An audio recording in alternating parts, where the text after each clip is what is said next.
So I've been busy the last couple weeks. I finally started working on my son's drop front desk.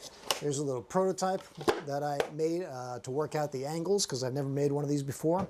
And I made one of Paul Seller's oil rag cans, which is fantastic. Boy, I tell you, I've always used wax on my planes and on my saws. And I just decided to make one of these because I saw his video on it. And I tell you, this is so great. If you haven't made one of these yet, please do go over to Paul Seller's channel. He tells you how to make it. It's fantastic. I love it.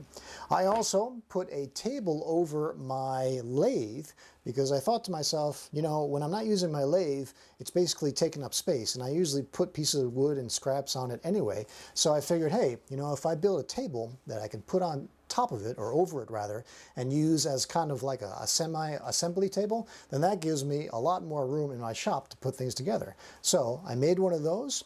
Here it is. This is what it looks like, and this is the carcass for the drop front desk that I was talking about. It's coming out well so far. But that's not what I wanted to talk to you about today. What I do want to talk to you about is something I purchased about 2 months ago or so.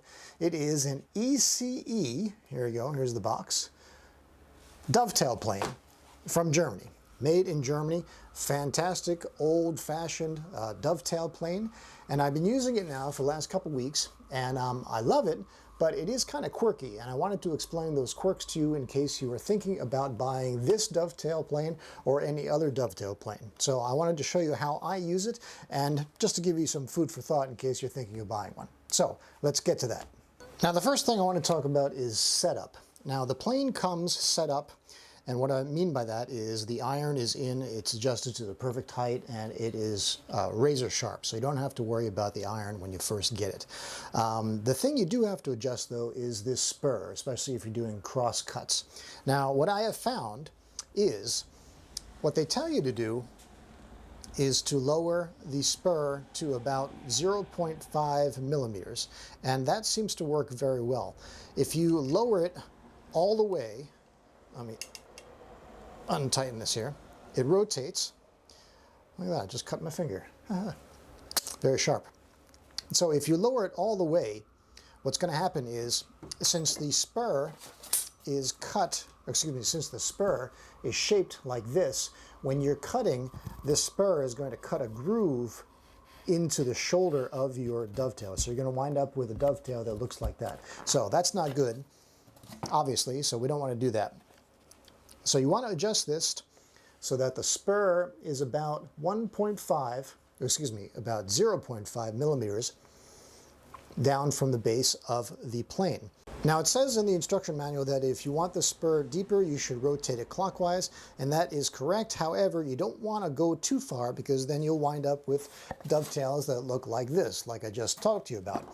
And you don't want to go past this midpoint, because if you get the spur going backwards like this, where the spur is facing backwards, when you draw the plane back, it's going to tear out that line instead of giving you a nice crisp line, just because of the way it is shaped. So make sure that you have this spur facing forward and that it is about 0.5 millimeters down below the sole of the plane.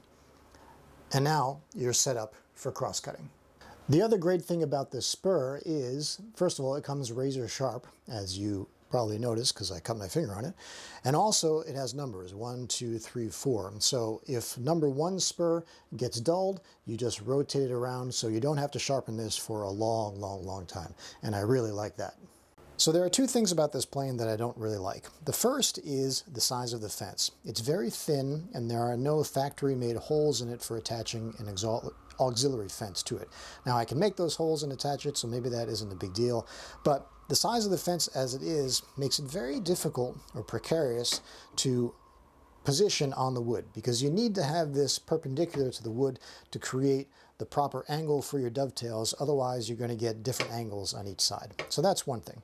But then again, that's all about the skill of the user. And after using this for a couple weeks, I now am able to do it pretty much perfectly. So that's just, that's what using hand tools is all about.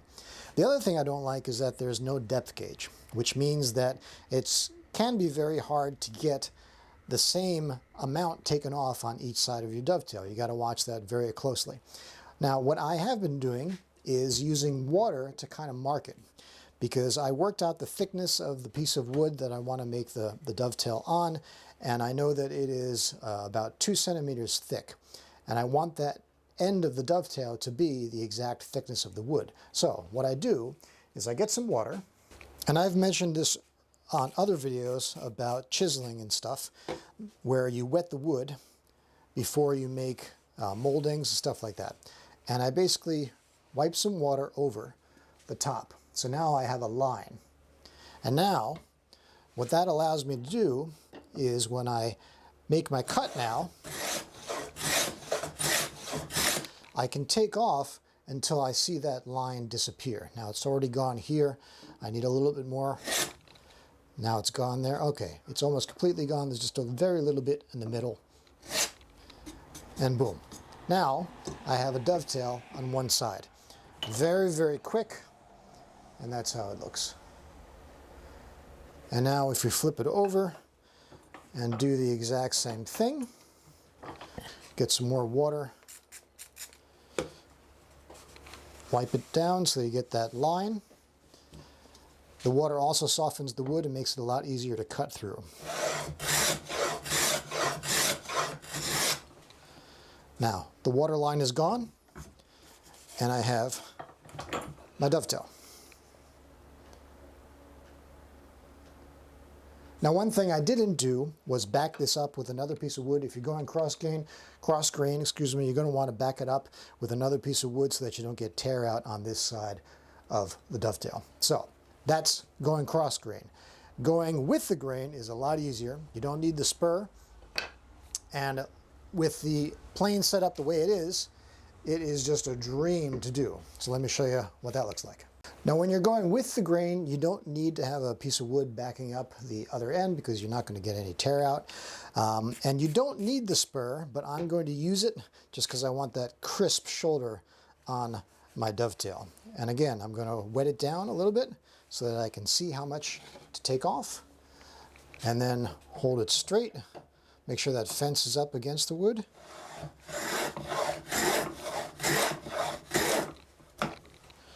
And boom, in about 3 passes, I'm already down to depth with that. And as you can see, it is nice and crisp. Flip it over and do the other side.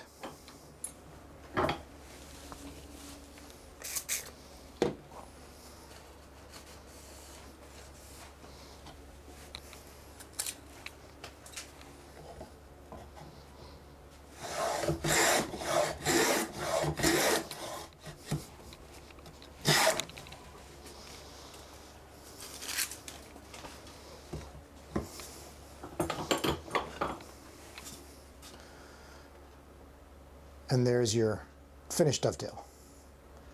Pretty neat. Pretty awesome for making sliding dovetails, which is what I needed for my desk. And the great thing about this is that if you want to taper it, all you need to do is start on the end and just take a little more off with the plane and go back, and you'll have a tapered dovetail.